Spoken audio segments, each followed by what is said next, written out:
algunos de los problemas y yo creo que el mejor problema que podemos hacer para empezar es el del anillo. Vamos a ver qué pasó aquí. Este problema está resuelto aquí, te lo acabo de resolver, pero entonces estoy en la página 6, te lo voy a resolver después cuando regrese. Ok, mientras tanto mira esto. Chao.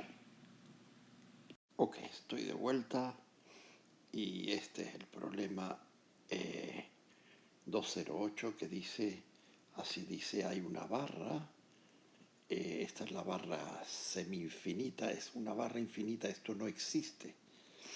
Pero bueno, es una barra semi-infinita. Sobre la barra hay carga y hay una densidad de carga lambda. Eso significa que hay una pequeña carga ddq en el pequeño espacio ddx. Y este pequeño espacio ddx está a la distancia x del borde de la placa. Hay muchas ddq a la distancia x que ocupan el espacio de dx. Y ellos dicen que busques el campo eléctrico producido por esta barra semi-infinita en el punto P, que está a una distancia a sobre el eje Y. Entonces, lo que está diciendo es que sumes las contribuciones de campo eléctrico producido por la barra en el punto P. Entonces, este es el punto P, digamos. Esta es la barra. Entonces, agarras un pequeño ddq y un pequeño ddq produce un pequeño dd en esta dirección. Es un campo eléctrico en esta dirección. Entonces, luego agarras el siguiente ddq. El siguiente ddq produce otro campo eléctrico, pero ahora el campo eléctrico es en esta dirección. Oh, dd. Cuando tú te vas hacia el infinito, el campo eléctrico producido por algo que está en el infinito es casi horizontal. Entonces DDE, déjeme escribirlo bien, DDE, DDE, DDE, y el campo eléctrico es casi paralelo para la carga, perdón, DDE es para la carga que está en el infinito. En el infinito el campo eléctrico será, perdón, te lo estoy diciendo mal, nunca va a ser así. Perdón, vamos a empezar de nuevo. Entonces lo que estoy diciendo es así. Esta es la barra. Ok, la barra tiene carga y es infinita. Entonces yo agarro un elemento ddq de carga que ocupa la distancia ddx y yo voy a ver el campo eléctrico producido en un punto P que está a la distancia A del extremo de la barra. Entonces este elemento ddq produce un campo eléctrico que depende de la distancia a la cual está.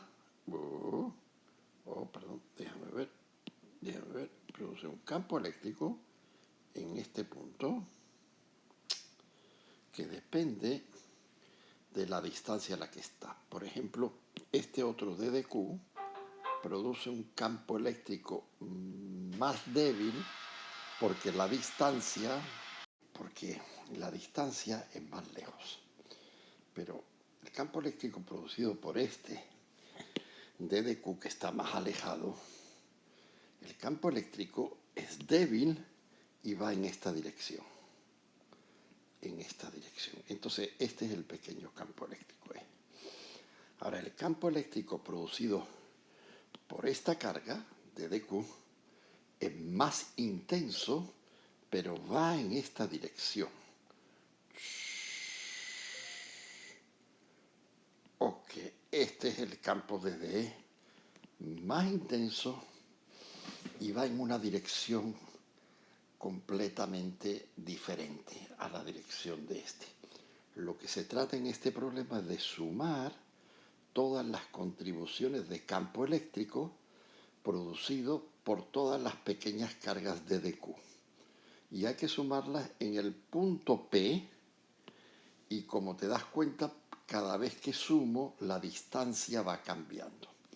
Entonces, ¿cuál será la ecuación para la distancia R? Pues será, si esto es x, la distancia r al cuadrado será, según Pitágoras, a cuadrado más x cuadrado. Perfecto. Entonces yo tengo que calcular el campo eléctrico producido por cada pequeña carga en el punto P y lo voy a calcular en la dirección X y en la dirección Y. Entonces, ¿cuál es la expresión general de campo eléctrico producido por una carga?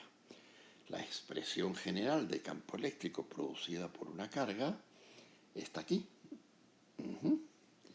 Es el valor de la carga, d de Q, el pequeño campo eléctrico en el punto P producido por la carga d de Q es proporcional a la carga d de Q, es inversamente proporcional a la distancia que separa la carga del punto P, r al cuadrado, y va en la dirección que une el punto P o la carga con el punto P, en esta dirección R. Esa dirección R es esta dirección R que voy a dibujar acá. Entonces, esta es la dirección R. Esta es la dirección R. Entonces tengo que sumar en X y en Y. Entonces vamos a poner el vector R primero. Entonces vamos a poner el vector posición es el vector, fíjate, es este vector. Es el vector menos xy, este más este da este vector. ¿De acuerdo? Repito de nuevo.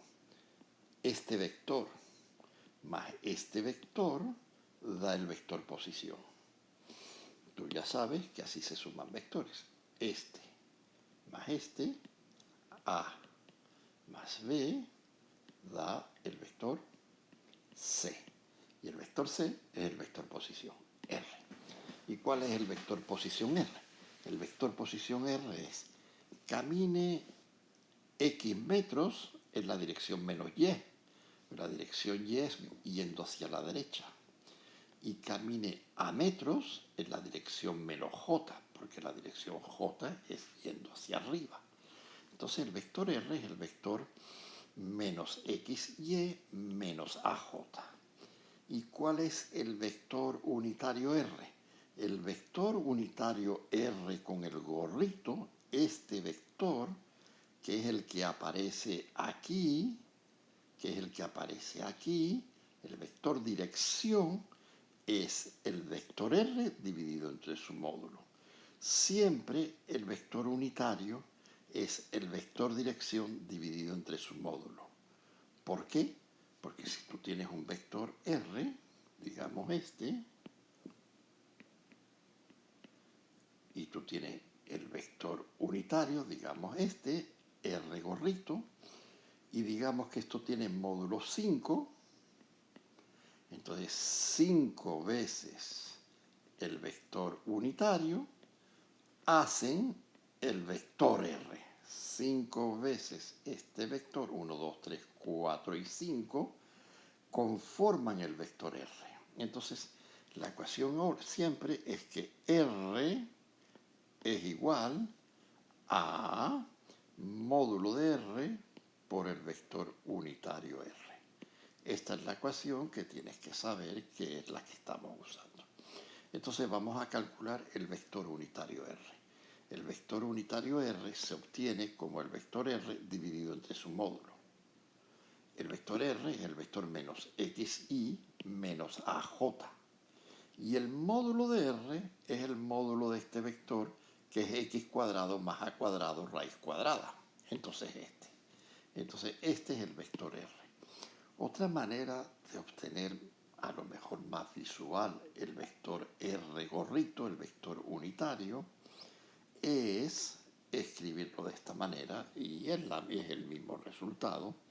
Te vas a dar cuenta que es el mismo resultado, que es escribirlo de esta manera. Cualquier vector A se puede escribir como módulo de A coseno de alfa en la dirección Y más módulo de A seno de alfa en la dirección J, donde el vector A es el vector este, alfa es el ángulo que hace con la dirección positiva del eje X. Siempre alfa es el ángulo con la dirección positiva con respecto al eje X si vas a usar esta expresión para escribir un vector. Y entonces el vector R es, el vector R gorrito unitario es módulo de A 1 por coseno de alfa. Vamos a ver en la figura aquí, vamos a ir a la figurita aquí. Vamos a ver, aquí estaría el vector R. Vamos a verlo. Este es el vector R. R gorrito. Déjame escribirlo bien. R gorrito, el vector unitario es, el vector unitario R es el vector. Tiene de magnitud 1. Ahora, el ángulo alfa que voy a medir es 1 coseno del ángulo alfa con respecto al eje X. Con respecto al eje X sería todo este ángulo. Entonces, mejor que hacerlo con respecto al eje X es geométricamente escribir el vector. ¿Cómo lo vamos a escribir el vector R? El vector R gorrito. El vector R gorrito es la suma de dos vectores. La misma idea es este vector más este vector. Entonces lo voy a poner aquí. El vector R gorrito es este vector más este vector. ¿Quién es este? Este vector R gorrito tiene de magnitud 1. Este ángulo, digamos que es alfa. Entonces, esto es 1 coseno de alfa. Y esto es 1 seno de alfa. Ok, ¿y quién es R? ¿Quién es R gorrito? R gorrito es el vector que corre hacia la izquierda con magnitud 1 coseno de alfa y corre hacia abajo con magnitud 1 seno de alfa. Entonces, ¿cuál es el vector? Es el vector menos 1 coseno de alfa en la dirección y menos 1 seno de alfa en la dirección J, donde alfa es este ángulo. Ok, muy bien, pues eso fue lo que hice acá para demostrar de que también se puede escribir de esa manera. Entonces R es menos 1 coseno de alfa en la dirección Y es menos 1 seno de alfa en la dirección J.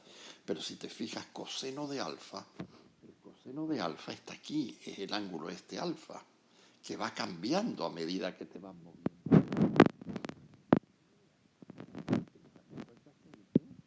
X dividido entre la hipotenusa. Entonces, X dividido entre la magnitud de R. Y el seno de alfa es el cateto opuesto A dividido entre la hipotenusa. Entonces, la hipotenusa es raíz cuadrada de A cuadrado más X cuadrado. Si pongo esto aquí, voy a obtener la misma expresión que esta que hice haciendo esto. Entonces, lo que he hecho es obtenido el vector R gorrito de dos maneras diferentes. Entonces, vamos ahora a hacer el problema. La expresión general para el campo eléctrico producido por una carga es K por la carga de dq dividido entre la distancia al cuadrado en la dirección del vector R gorrito. Este es el vector R unitario, la dirección del vector R. Entonces esto tiene dos partes, la parte en X y la parte en Y. La parte en X es la que tiene la componente Y la parte en Y es la que tiene la componente J. Entonces la parte en X es K lambda d de X, el signo menos, y A cuadrado más X cuadrado, es decir, está aquí. Menos K lambda X de X, A cuadrado más X cuadrado, y ahora aparece un 3 medio porque es A cuadrado más X cuadrado elevado a la 1, y aquí hay un medio, entonces sería 3 medios. Esta es la pequeño campo eléctrico producido por la pequeña carga que se encuentra en la posición X, aquí, y es el campo eléctrico producido en el punto P, que está a la distancia R, siendo la distancia R x cuadrado más a cuadrado raíz cuadrada. Ok, entonces, ¿y cuál es la componente Y de campo eléctrico? La componente Y del campo eléctrico es lo que acompaña a la J. La componente Y sería K lambda de dx, K lambda de dx. Aquí abajo aparecería a cuadrado más x cuadrado elevado a 3 medios. Y aquí aparecería el A este A. Entonces tengo los dos pequeñas contribuciones de campo eléctrico producida por una pequeña carga. Esto todavía no es el campo eléctrico. Este es el pequeño campo eléctrico en la dirección X producido por D de Q. Y este de aquí, es el pequeño campo eléctrico de dy producido por D de Q. Entonces lo que hay que hacer ahora es integrar, es sumar. Integrar es equivalente a sumar contribuciones en la dirección X. Entonces hago la integral, hago contribuciones y sumar contribuciones en la dirección Y de todas las pequeñas cargas que producen campo eléctrico en la dirección Y. Entonces, si haces la primera integral, tengo que integrar en X de dx, en X, pero X varía desde 0 hasta infinito. Esas son todas las contribuciones de los pequeños pedacitos de carga que hay sobre la barra. Tengo que ir sumando todos los pedacitos. Entonces, si hago este menos k por lambda por la integral de x, bueno, si lo hace, esta es una integral sencilla, y la integral te va a dar menos k por lambda 1 sobre a. Ahora, si haces la segunda integral, la de EY, este es el pequeño campo eléctrico producido en la dirección Y por la carga D de Q. Aquí está que D de Q, lambda de dx, aquí está D de Q, que está a la distancia esta, pero cuando yo me cambio de carga, esta distancia cambia y entonces este valor cambia. Entonces tengo que sumar las contribuciones de campo eléctrico producido por todas las cargas, pero las tengo que sumar en la dirección Y. Entonces, si hago esa suma, esa integral, tengo que hacer esta integral. Entonces, si haces la integral y haces este cambio de variable, puedes hacer la integral fácilmente. Entonces te vas a dar cuenta que la integral, mírala bien como la he hecho. A lo mejor creo que no me he confundido. Acuérdate que cuando x es igual a 0, eso corresponde aquí a que a tangente de teta es 0. Entonces tangente de teta es 0. Eso significa que teta es 0. Y cuando x se va al infinito, eso significa que tangente de teta va al infinito, y eso significa que teta es pi medios. Entonces, cuando estás en el infinito, el ángulo alfa o teta que estamos hablando se va a pi medios. Ok. Entonces, el ángulo alfa que estamos hablando es este angulito. Vamos a ver, este angulito. Este de aquí, el ángulo alfa. Cuando te vas muy lejos hacia el infinito, ese ángulo alfa se va a pi medios. Y cuando estás aquí cerca, este ángulo alfa es casi 0. Muy bien, entonces hacemos la integral. Si haces la integral con el cambio de variable, te va a dar esto. Entonces el campo eléctrico E, que es X más EY, va a ser menos K lambda A en la dirección Y, que es el resultado que obtuvimos en la parte 1. Aquí está la parte 1. En la parte 1 obtuvimos este resultado, menos K lambda. Y ahora, casualmente, para la componente Y, obtenemos el mismo resultado. Entonces, lo que tienes es un campo eléctrico E total en esta dirección, donde EX es menos k lambda sobre A, tiene magnitud k lambda sobre A en la dirección y la componente EY es el mismo valor. Entonces esto forma un triángulo donde tiene dos lados, un triángulo, aquí está el ángulo rectángulo, tiene dos lados iguales, luego este ángulo alfa debe ser 45, porque si tú haces la tangente de alfa es EY dividido entre EX. Entonces, como EY es igual a EX, la tangente de alfa es 1, luego alfa igual a 45 grados y el problema está resuelto. Este es un problema que no enseña nada, que enseña si sabes integrar. Pero en realidad aquí no hay conceptos físicos que aprender mucho, más que las contribuciones de campo eléctrico de DQ las tienes que ver bien. Esta contribución, cuando uno analiza el resultado, uno no entiende el resultado bien, porque pareciera que el campo eléctrico es como el campo producido por una carga Q, fíjate, con una carga Q que estuviera no en el infinito, sino como si pudiera sustituir toda la barra que tiene carga infinita, ¡wow!, por una sola carga que es finita. ¿Dónde la pondría? Pues la tendría que poner exactamente aquí, porque para que produzca, si voy a sustituirla por una carga puntual, la tendría que poner aquí para que produzca un campo eléctrico en esta dirección. Entonces, este problema, bueno, pues pasamos para el otro. No me gusta. Se ve que cuando problema físicamente. Ahora vamos a hacer el otro y creo que con esto termino más o menos, ¿no? El otro es este problema. Míralo. Y es un poquito la misma historia y es calcular y calcular. Pero al final lo que dice aquí tienes una varilla. Esto es agarrar una varilla, pero ahora la longitud L es finita.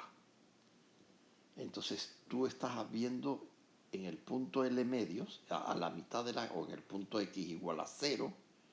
Esto sería X igual a L medios. Aquí sería L medios más L medios. Y este punto sería el punto X igual a menos L medios. De manera que estás viendo sobre el eje en el punto X igual a 0 y estás viendo el campo eléctrico producido por todas las pequeñas contribuciones de carga de DQ en el punto P. A medida que tú te mueves de carga de DQ, el campo eléctrico cambia de módulo porque R va cambiando de magnitud y el campo eléctrico depende de la distancia al cuadrado. Entonces este campo eléctrico va disminuyendo a medida que me voy alejando, porque a medida que me voy para la izquierda va disminuyendo. A medida que me voy para la derecha va aumentando el valor, pero también va cambiando la dirección. Entonces, la única manera de hacer este problema es descomponiendo el campo eléctrico en las componentes X y Y. X en esta dirección y Y. Entonces, de nuevo, es la misma historia y te la voy a repetir para que no haya. D de Q es siempre lambda por D de X. El campo eléctrico producido por la pequeña carga D de Q es proporcional a la carga de Q e inversamente proporcional a la distancia al cuadrado. Y este pequeño campo eléctrico va en la dirección del vector unitario R. Mira quién es el vector unitario R. Es este vector. Este que estoy poniendo aquí. Este de aquí es el vector unitario R. Y ese es el que tenemos que calcular. Entonces ese vector unitario R tiene magnitud 1. Entonces será 1 coseno de alfa en la dirección Y. ¿Y quién será alfa? Pues este angulito alfa, alfa, alfa. Este angulito es alfa. 1 coseno de alfa, este vector R está hecho de dos vectores. Uno que va para allá y otro que va para acá. Y este es 1 coseno de alfa. Y este ángulo es alfa. Y este es 1 seno de alfa. Ahora bien, creo que me he confundido. Porque, vamos a ver, no es 1 coseno de alfa. Sí, no, está bien, está perfecto, no me he confundido. Ok, ahora coseno de alfa es x dividido entre r. Y seno de este ángulo es cateto opuesto a dividido entre r. Perfecto. Entonces el vector r unitario es x dividido entre ry más a dividido entre rj. Y r, la magnitud de r, es raíz cuadrada de a cuadrado más x cuadrado. Perfecto. Entonces, si lo pongo todo aquí, k de dq r cuadrado, en vez de poner d de q, escribo lambda de dx. En vez de poner r cuadrado, escribo x cuadrado más a cuadrado. Y en vez de poner vector r unitario, escribo todo esto, pero con el r. Si lo trabajo un poquito, va a salir que la parte x de campo eléctrico es esta expresión. Y la parte y es esta expresión. Entonces ahora tengo que integrar x para obtener las contribuciones de campo eléctrico producido por las cargas de dq en la dirección x. Y luego hago lo mismo para la dirección y. Entonces, e de x no lo voy a calcular porque si te das cuenta, ya puse que era igual a 0, tú lo chequeas haciendo la integral, pero x es igual a 0 por la siguiente razón. Porque si tú miras el dibujito bien, debe de existir, si esto es simétrico y estoy hablando del eje central, a la misma distancia x, pero positiva en vez de negativa, como en el esto, debe de existir también la carga de dq. Y la carga de dq va a producir un campo eléctrico en esta dirección. Y este campo eléctrico E va a tener dos componentes, la componente X y la componente Y. Oh, pero la componente X producida por esta carga, la parte X se va a anular con la parte EX producida por esta otra carga. Esta otra carga produce un campo eléctrico en esta dirección, un pequeño campo eléctrico en esta dirección. Esto se puede ver como esto más esto más esto para arriba. Entonces, si este campo eléctrico producido por esta carga de dq se ve como esto más esto, y este campo eléctrico producido por esta carga de dq es este campo eléctrico, el pequeño campo eléctrico en la dirección R, en esta dirección R, se ve como esto más esto, está claro que en la dirección X, esto con esto se va a anular para cada par de cargas. Así que ni lo voy a calcular. Me voy a la Y, pero si tú lo quieres calcular, pues lo calculas y te tiene que dar la integral esa. Tiene que quedar 0. Eso significa que esa función es par. Perdón, es impar. Entonces, vamos a calcular el campo eléctrico. Entonces, creo que aparece la misma integral, apareció. Entonces, K por lambda, esta es la parte de Y. De Y es K por lambda. A de Y, vamos a verlo bien aquí. D de Y es aquí K lambda D de X, déjame poner aquí el D de X, D de X, K lambda D de X, X cuadrado más A cuadrado, con esto con esto va a aparecer un 3 medio y va a aparecer la A y esta es la parte de D de Y. Entonces esta parte de D de Y, K lambda ya es una constante, la saco fuera de la integral y queda la integral de esto entre menos L medio y más L medios. Entonces, bueno, pues voy a tener que usar el mismo cambio variable que hice la otra vez. X igual a A tangente de teta. D de X es igual a menos A sobre coseno cuadrado de teta D de teta. y X varía desde menos L medios hasta más L medios. Entonces tengo que calcular las contribuciones de todas las pequeñas cargas que están diseminadas entre X igual a menos L medios y más L medios. Entonces hago la integral, igual que hice antes, igualito. X cuadrado más A cuadrado será X cuadrado es esto, pues será A cuadrado tangente cuadrado más A cuadrado. D de X será esto, lo escribo aquí, lo reagrupo, hago un poquito de álgebra y al final, si te fijas bien en el álgebra que se hizo, va a quedar esto. Seno de teta 2 menos seno de teta 1, 1 sobre A cuadrado. Entonces esto es el valor de la integral. Entonces lo que venía antes de la integral era K lambda sobre A, vamos a verlo. Lo que estaba antes de la integral, para ver si no me confundí, lo que estaba aquí antes de la integral era K lambda A, K lambda A. Entonces K lambda A por el valor de la integral es el campo eléctrico de sub Y. Y el valor de la integral está aquí. Entonces, si haces un poquito de... Entonces es K lambda A por el valor de la integral por todo esto. Entonces quedará menos K lambda A dividido entre A cuadrado. Este A con este A se irá. Seno de teta 2 menos seno de teta 1.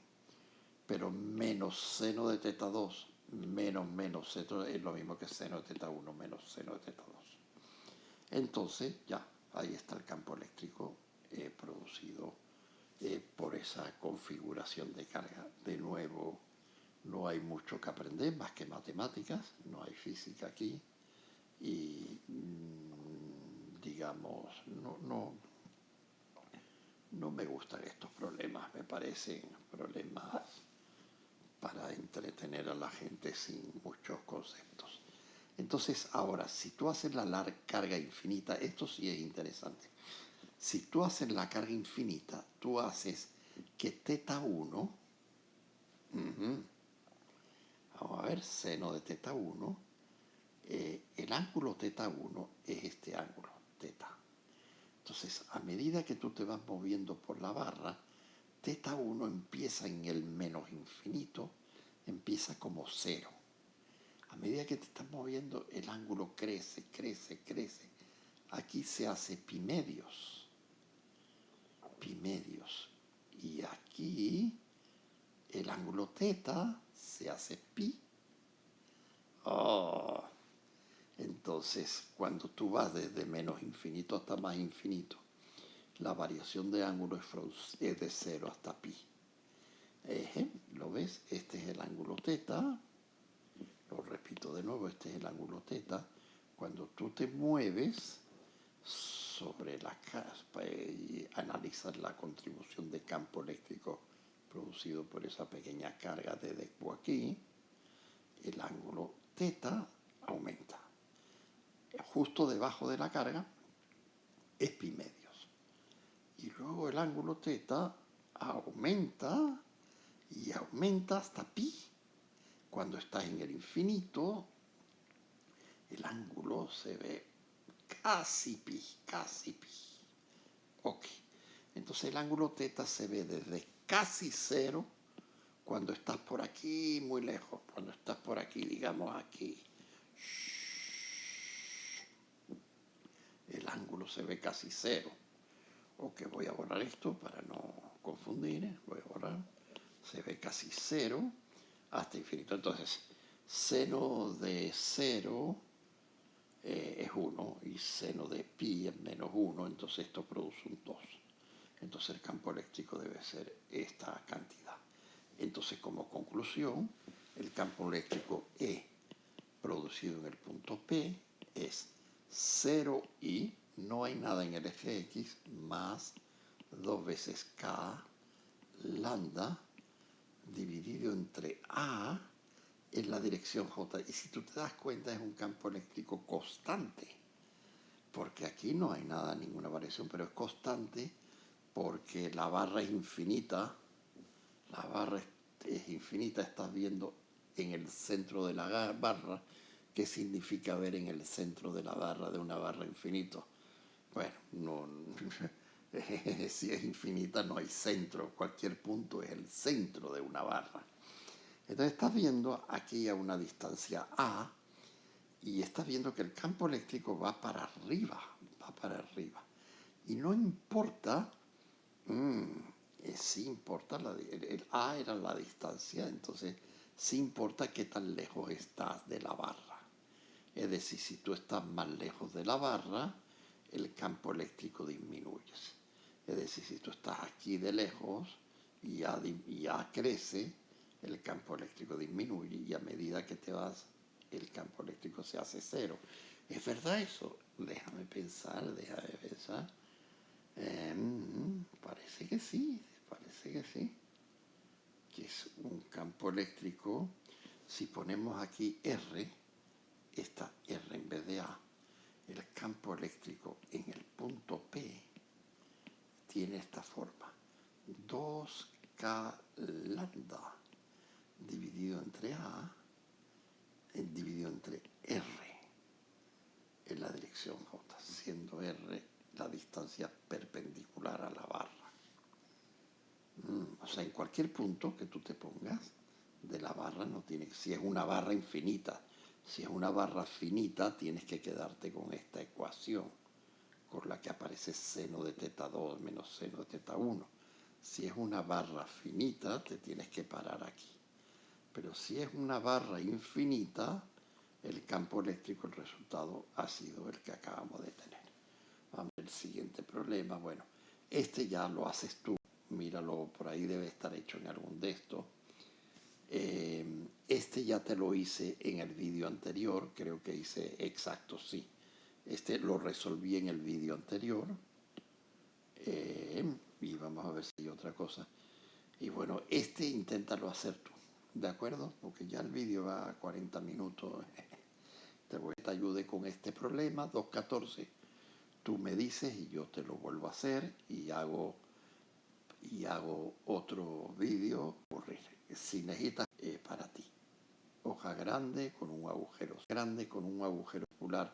Esta hoja circular, lo que se hace para resolverse es resolver los dos problemas. Es decir, es un problema coñito de madre, la verdad que no hay nada, pero es así como se resuelve. Imaginas que tienes la placa, ¿no? Tienes la placa llena de carga, completamente llena de carga. Y tú ya sabes la expresión para el campo eléctrico en el punto P, que está a una distancia Z0, ¿no? Entonces ya sabes esa expresión. Entonces, para hacerle el agujero, lo que haces es las rellenas de carga negativa, de un disco de carga negativa, de manera que la carga que aparece aquí adentro es cero. Entonces ahora usas el cálculo de campo eléctrico para un disco. Y entonces en vez de sumárselo, se lo restas el campo eléctrico producido por el disco, por las cargas negativas del disco. Y el campo eléctrico en este punto P será la suma, la superposición del campo eléctrico producido por toda la placa positiva más el campo eléctrico producido por la carga negativa del disco que te estás imaginando que existe, que es el disco de carga negativa que produce un hueco aquí adentro. Pero es un problema que coño de su madre. No es difícil. En el libro que te mandé, yo creo que este problema está en los ejemplos. Debe de estar hecho. Revísalo a ver si está hecho. Bueno, mucha suerte mañana en el